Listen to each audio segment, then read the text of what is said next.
आदाब और सत श्री अकाल और एक बार फिर से आ गया हूं मैं आप लोगों के बीच आपका Humraaz 90.4 megahertz community radio Gyanvani पर आरजे अभिनव और लेकर आया हूं आज का करंट पल्स रेडियो यानी कि CPR। सारी की सारी खबरें हम लोगों के पास आती है BBC हिंदी के माध्यम से। हम उनका शुक्रिया अदा करते हैं और धन्यवाद करते हैं। पेरिस ओलंपिक में महज 46 सेकंड चलने वाला एक बॉक्सिंग मैच पूरी दुनिया में सुर्खियां बटोर रहा है। पेरिस ओलंपिक का प्रचार जेंडर न्यूट्रल बताते हुए किया गया था, लेकिन अब उसी पर सवाल उठ रहे हैं।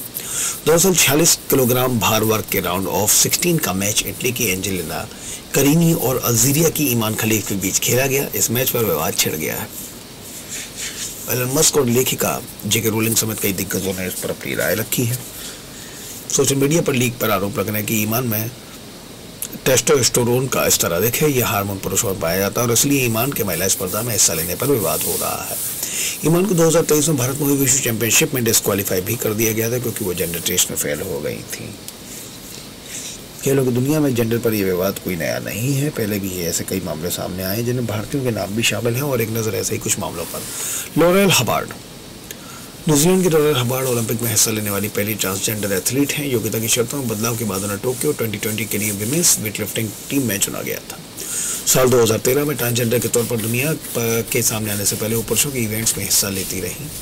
इस विवादास्पद फैसले के बाद जहां आलोचकों ने कहा कि लॉरेल को अनुचित लाभ मिला है, तो कहीं कुछ ने इसका स्वागत भी किया। इस फैसले के बाद न्यूजीलैंड ओलंपिक कमेटी ने हबार्ड का एक बयान जारी किया जिसमें लॉरेल ने कहा, मैं न्यूजीलैंड के लोगों से मिले समर्थन के लिए आभारी हूँ। साल 2015 में अंतर्राष्ट्रीय ओलंपिक कमेटी IOC के नियमों में बदलाव हुआ जिसके तहत ये प्रावधान किया गया कि अगर किसी एथलीट का टेस्टोस्टेरोन हार्मोन एक तय स्तर से कम है तो ट्रांसजेंडर एथलीट महिलाओं की स्पर्धा में वो हिस्सा ले सकते हैं। लॉरेल हबार्ड के शरीर में टेस्टोस्टेरोन बेशक एक स्तर से कम थे, लेकिन आलोचकों ने कहा कि ये बायोलॉजिकल महिला खिलाड़ियों के साथ अन्याय है। रेनी रिचर्ड्स प्रोफेशनल टेनिस टूर्नामेंट में हिस्सा लेने वाली अमेरिका की पहली महिला ट्रांसजेंडर थी। उन्होंने ऐसा कर साल 1977 के US ओपन में इतिहास रच दिया था। रेनी का जन्म पुरुष के रूप में हुआ था। उनका नाम रिचर्ड रस्किंड था। टेनिस शुरुआती जीवन से ही उनकी जिंदगी का हिस्सा रहा।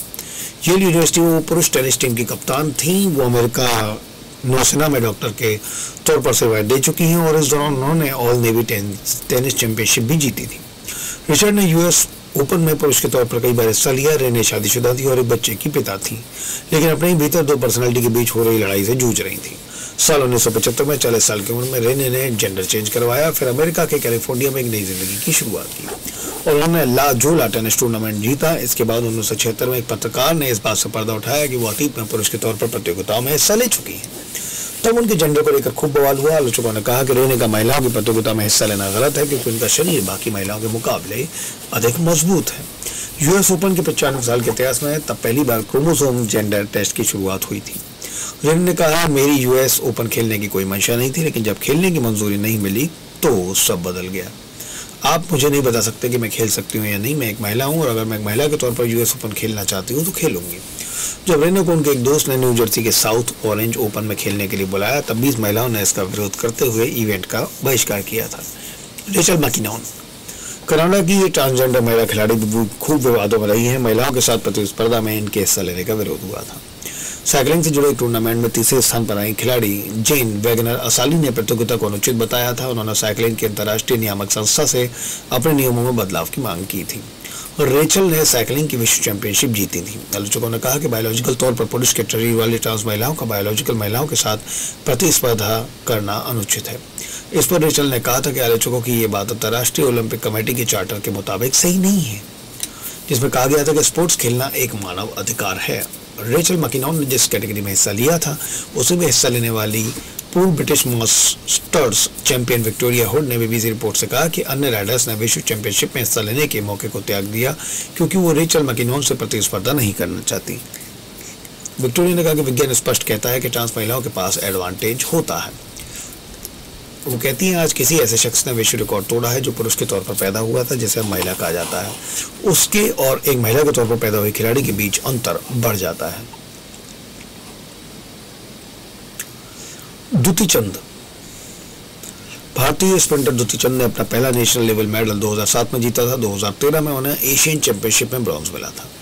दुती का पहला इंटरनेशनल इवेंट जूनियर विश्व चैंपियनशिप था। इसमें भाग लेने के लिए वो तुर्की गई थी। मेडल जीतने के बाद लोगों का उन्हें लेकर नजरिया बदलने लगा। आलोचना करने वाले भी प्रोत्साहन देने लगे थे। मगर द्युति की सबसे बड़ी परीक्षा 2014 के राष्ट्रमंडल खेलों में हुई। उनका नाम भारतीय दल से हटा दिया गया था। भारतीय एथलेटिक्स फेडरेशन के अनुसार उनके शरीर में टेस्टोस्टेरोन की अधिक मात्रा पाई गई थी और इस कारण उनके महिला खिलाड़ी के तौर पर हिस्सा लेने पर पाबंदी लग गई थी।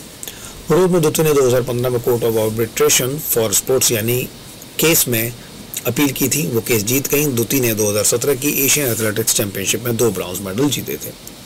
2018 में जकार्ता एशियाई खेलों में सिल्वर मेडल हासिल किया और उन्होंने 2016 के रियो और 2020 के टोक्यो ओलंपिक में हिस्सा लिया, मगर जीत नहीं सकी थी। हालांकि द्युति डोप टेस्ट में फेल हो गई। वर्ल्ड एंटी डोपिंग एजेंसी वाडा ने उनके 2 टेस्ट किए थे। इनके सैंपल पॉजिटिव मिले। उन पर 3 जनवरी 2023 से 4 साल का बैन लगाया गया। द्युति चंद समलैंगिक रिश्ते को स्वीकार करने वाली पहली भारतीय एथलीट भी हैं। कैस्टर सेमेन्या 800 मीटर दौड़ में 2 बार की ओलंपियन रही दक्षिण अफ्रीकी धावक कैस्टर सेमेन्या को वर्ल्ड एथलेटिक्स WA ने शरीर में टेस्टोस्टेरोन की अधिक मात्रा होने की वजह से बैन कर दिया था। World athletics track and field स्पर्धाओं की गवर्निंग बॉडी है। इसे ही पहले इंटरनेशनल एसोसिएशन ऑफ एथलेटिक्स यानी कि IAAF के नाम से जाना जाता था। सेमेन्या सुर्खियों में उस वक्त आई जब साल 2009 में एथलेटिक्स की अंतर्राष्ट्रीय संस्था IAAF ने उनसे लिंग परीक्षण करवाने को कहा था। हालांकि इस जांच के नतीजे 10 साल तक सार्वजनिक नहीं किए गए और सेमेन्या आगे भी टूर्नामेंटों का हिस्सा बनी। लेकिन कुछ मीडिया रिपोर्ट्स में दावा किया गया कि सेमेन्या में सामान्य से अधिक टेस्टोस्टेरोन स्तर पाया गया। IAAF की ओर से साल 2017 में कराए गए एक शोध में दावा किया गया कि टेस्टोस्टेरोन का बढ़ा हुआ स्तर महिलाओं के प्रदर्शन को बेहतर करता है। सेमेन्या से कहा गया कि वो वर्ल्ड चैंपियनशिप में हिस्सा लेने के लिए टेस्टोस्टेरोन स्तर को दवा से घटाएं। सेमेन्या ने IAAF की ओर से टेस्टोस्टेरोन के ऊंचे स्तर को सामान्य करने के लिए दवा लेने वाले इस नियम को चुनौती दी थी। Court of arbitration for report में सेमेन्या ने ये मुकदमा हार गई थी, जीत नहीं पाई थी। लेकिन पिछले साल ही European Court of Human Rights में ये मामला सेमेन्या जीत गई थी। सेमेन्या की शारीरिक बनावट जन्म से ही ऐसी थी कि उनका शरीर अधिक टेस्टोस्टेरोन बना रहा था। सेमेन्या ने साल 2009 में BBC को बताया था कि उनके मुश्किल समय में उनके परिवार और दक्षिण अफ्रीकी सरकार और जनता ने उनका साथ दिया था। शांति सुंदरराजन भारत की शांति सुंदरराजन 2006 के एशियाई खेलों में रजत पदक जीता था, लेकिन जेंडर टेस्ट में फेल कर जाने की वजह से उनका पदक छीन लिया गया था।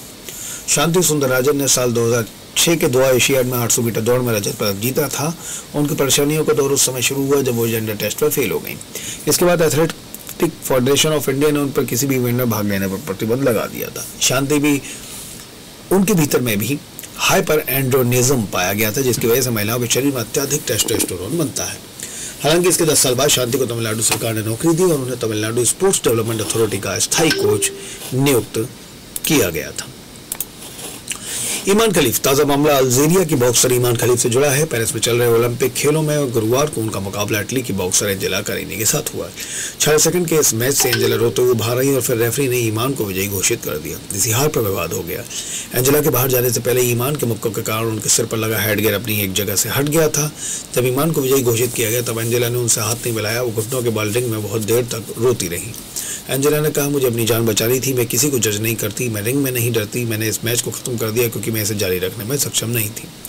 ईमान को पिछले साल भारत में हुई IBA वीमेंस बॉक्सिंग चैंपियनशिप के फाइनल से ठीक पहले जेंडर टेस्ट में फेल होने की वजह से बाहर कर दिया गया था। उसी चैंपियनशिप में ताइवान की बॉक्सर यू टिंग भी इस जेंडर टेस्ट में फेल हो गई थी। हालांकि दोनों को पेरिस ओलंपिक में प्रवेश मिल गया। दरअसल IOC ने दिल्ली में हुई विश्व चैंपियनशिप का आयोजन नहीं किया था। दिल्ली में हुई चैंपियनशिप इंटरनेशनल बॉक्सिंग एसोसिएशन ने करवाई थी, लेकिन ओलंपिक खेलों का आयोजन IOC करवाता है। ईमान ने अपने करियर में 50 मैच खेले हैं, उनमें से वो केवल 9 हारी हैं। उन्होंने BBC स्पोर्ट्स से कहा, मैं यहाँ गोल्ड के लिए आई हूँ, मैं हर किसी से लड़ती हूँ। वहीं अल्जीरिया की ओलंपिक कमेटी ने ईमान की आलोचना किए जाने का विरोध किया। IOC ने कहा कि सभी बॉक्सर प्रतियोगिताओं के नियमों और पात्रता के मुताबिक हिस्सा ले रहे हैं। IOC की प्रवक्ता मार्क एडम्स ने मंगलवार को कहा, इन एथलीट्स ने बीते कई वर्षों में पहले भी कई बार प्रतिस्पर्धा की है, ये यहाँ अचानक नहीं आए। इन्होंने टोक्यो में भी प्रतिस्पर्धा की है। लेकिन इटली की प्रधानमंत्री जॉर्जिया मेलोनी ने कहा, यह बराबरी का मुकाबला नहीं था। सारी की सारी खबरें हैं आप लोगों के पास BBC हिंदी के माध्यम से। बने रहिए मेरे साथ 90.4 मेगाहर्ट्ज कम्युनिटी रेडियो ज्ञानवाणी पर। Thank you.